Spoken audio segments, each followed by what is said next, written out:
আপনি কি জানেন সেকেন্ড ব্রিজ এই মাজারের জন্য ভাঙতে হয়েছিল? আজকে কথা বলবো কলকাতায় যখন ইংরেজরা প্রথম আসে, সেই সময় যখন কলকাতার মতো ছিল না, ছিল উলিগলিতে ভরা, ছিল কাঁচা রাস্তা। ঠিক সেই সময়ে খিদিরপুরের বুকে একটা বাবা, যে হিন্দু, মুসলিম, শিখ, জৈন সব সম্প্রদায়ের মানুষ, তাদের পথ প্রদর্শক হয়ে উঠেছিল। তারপরে ভারত স্বাধীন হয়, ইংরেজরা দেশে ফিরে যায়।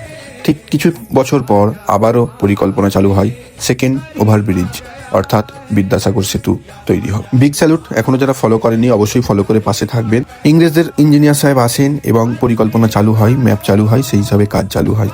তার মাঝখানে পড়ে যায় এই মাজার। ইঞ্জিনিয়ার বলেই মাজার হাঁটিয়ে দিতে হবে, ভেঙে দিতে হবে, সেই হিসাবেই কাজ চলতে থাকে। লেবারেরা কাজ চালু করে এবং ঢালাই করতেই থাকে, কিন্তু কখনোই ঢালাই সম্পূর্ণ করতে পারে না।